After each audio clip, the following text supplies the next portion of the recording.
السلام علیکم ناظرین، میرا نام دانش ہے۔ میری عمر 15 سال ہے۔ میری فیملی ٹوٹل 5 افراد پر مشتمل ہے۔ ہم 2 بھائی، 1 بہن اور امی ابو۔ ہماری بہن ہم سے چھوٹی ہے اور 10 سال کی ہے۔ ہم دونوں بھائی جوان ہیں۔ میرا چھوٹا بھائی 14 سال کا ہے اور میں تقریباً 15-16 سال کا ہوں۔ ہم دونوں بھائی میٹرک میں پڑھتے ہیں اور ہمارے ابو ایک سرکاری ملازم ہیں۔ میرے ابو بھی اسکول میں کلرک تھے اور میرے ابو کافی سلجھے ہوئے آدمی تھے، اس لیے وہ ہمیں فضول کاموں میں نکلنے نہیں دیتے تھے۔ لیکن میں شروع سے ہی امی ابو کے ہاتھوں سے نکل گیا تھا۔ جب میں 1 سال پہلے ایک لڑکی کے ساتھ تعلقات میں تھا، ابو نے مجھے دیکھ لیا تھا اور اس نے مجھے کافی ڈانٹا تھا۔ اس کے بعد میں سدھر گیا تھا اور اب ان کاموں سے دور رہنے لگا تھا۔ لیکن اب پھر جب میں لڑکیوں کے اسکول میں داخل ہوا تھا تو لڑکیاں میری کلاس میں ہوتی تھیں اور میرے آس پاس رہتی تھیں، تو میرے اندر پھر وہ خواہش جنم لینے لگی تھی اور میں پھر برے کاموں میں پڑ گیا تھا۔ اب میں ابو سے چوری ہی لڑکیوں کے پیچھے جاتا، لیکن کوئی بھی لڑکی میرے ساتھ وہ کام نہیں کرتی تھی اور میرے سے دور ہی رہتی تھی، کیونکہ 1 سال پہلے جب میں 9 کلاس میں تھا تو میں نے ایک لڑکی کو پھنسا لیا تھا اور اس کے ساتھ وہ کام کیا تھا جو میاں بیوی آپس میں کرتے ہیں۔ اس لیے ابو اب میرے اوپر نظر رکھتے تھے اور وہ مجھے کہیں اکیلا نہیں چھوڑتے تھے۔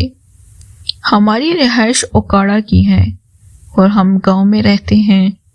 ہمارا گھر کافی خوبصورت بنا ہوا تھا اور اوپر سیڑھیاں چڑھتی تھیں۔ اوپر خالی جگہ تھی اور ہمارے پڑوسی عادل صاحب تھے۔ عادل صاحب ایک بہت شریف انسان تھے اور ان کی ایک ہی بیٹی تھی۔ عادل صاحب کے 2 بچے تھے جو بالکل چھوٹے تھے۔ عادل صاحب کی بیٹی تقریباً 17 سال کی تھی۔ اس کا نام خوشبو تھا اور وہ بہت خوبصورت تھی۔ میں جب بھی اس کو دیکھتا میرے اندر ہلچل مچنے لگتی۔ ابو مجھے اوپر نہیں جانے دیتے تھے کیونکہ ہمارے پڑوسی عادل صاحب کی بیٹی خوشبو اکثر چھت پر ہی رہتی تھی اور وہ بھی کافی کھلے ذہن کی لڑکی تھی، اس لیے ابو مجھے اوپر جانے سے روکتے تھے۔ میں جب ابو گھر نہیں ہوتے تھے تو اوپر چلا جاتا تھا اور اوپر سیڑھیوں پر بیٹھ جاتا تھا۔ عادل صاحب کی بیٹی خوشبو جب بھی اوپر آتی میں اس کو دیکھتا اور دیکھ کر ہی اپنا کام پورا کر لیتا۔ کئی بار میں نے اس کا نام لے کر خود کو سکون بھی دیا تھا، لیکن اب میں حقیقی طور پر خوشبو کے ساتھ وہ کام کرنا چاہتا تھا کیونکہ مجھے پہلے اس کام کرنے کی عادت تھی اور پہلے میں ابو سے ڈرتا تھا، لیکن اب جب میں نے خوشبو کو دیکھا تھا تو میرے خیالات بدل گئے تھے اور میں ابو سے بھی نہیں ڈرتا تھا۔ میں بلا جھجک اوپر چھت پر آ جاتا۔ ابو مجھے روکتی تو میں کہتا کہ میں چھت پر بیٹھ کے پڑھائی کرتا ہوں۔ میں نے ایک چارپائی چھت پر رکھ لی تھی۔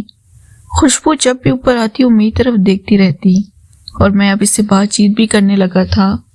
وہ مجھے دانش کہہ کر بلاتی تو میرے اندر ایک محبت کی لہر دوڑ جاتی اور میرا دل کرتا کہ میں جلدی جلدی اس کے پاس چلا جاؤں اور اپنی ساری دینی مرادیں پوری کر لوں۔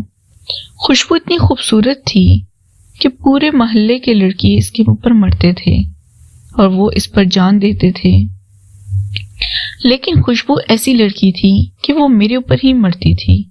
میں بھی 15 سال کے خوبصورت خوبرو نوجوان لڑکا تھا اور میں بھی لڑکیوں کی طرح ہی تھا۔ آج تک میں نے بہت فیشن کیے تھے، میں لڑکیوں کی طرح فیشن کرتا تھا اور نت نئے کپڑے پہنتا تھا، اس لیے خوشبو میرے اوپر فدا ہو گئی تھی۔ اب وہ بھی میرے اوپر جان چھڑکنے لگی تھی۔ شام کو میں اس کو ٹائم دے دیتا، وہ شام 7 بجے چھت پر آ جاتی۔ میں اس کے پاس چلا جاتا اور ہم دل کی باتیں کرتے۔ ایک دن میں نے اسے فرمائش کر دی تھی کہ میں تمہارے ساتھ وہ کام کرنا چاہتا ہوں جو میاں بیوی شادی کے بعد۔ خوشبو نے میری بات سنی تو ہم مسکرانے لگے، کہنے لگی دانش میاں دیکھو میں نے آج یہ کام کسی سے بھی نہیں کیا، لیکن اگر تم چاہتے ہو میں تمہارے ساتھ تو تمہیں ایسا وعدہ کرنا ہوگا کہ تم میری عزت کو خراب نہیں کرو گے۔ میں نے بھی خوشبو سے وعدہ کر لیا تھا کیونکہ خوشبو انتہا کی خوبصورت تھی اور میرے سے محبت کرنے لگی تھی، اس لیے اس نے میری خواہش کا احترام کیا تھا۔ میں نے اس کو وعدہ دے دیا تھا میں کسی کو بھی نہیں بتاؤں گا اور تمہاری عزت کا بھرم رکھوں گا، اس لیے خوشبو مان گئی تھی۔ ہمارے کمروں کے اوپر یہ کمرہ بنا ہوا تھا، میں خوشبو کو اس کمرے میں لے کے آیا تھا اور وہاں پر جا کر اس کے ساتھ میں نے جب اپنا چارجر خوشبو کی بیٹری میں ڈالا تو وہ کافی خوش ہو گئی تھی اور اسے کافی سکون۔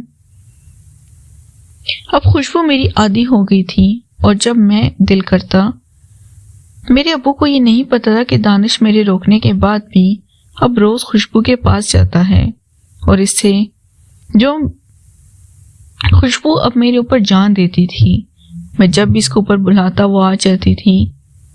میں بھی اس کی عزت کا بھرم رکھتا تھا اور کسی کو بھی یہ بات نہیں بتاتا تھا۔ ناظرین، اگر آپ کو یہ کہانی پسند آئی تو ویڈیو کو لائک کر دیں۔ شکریہ۔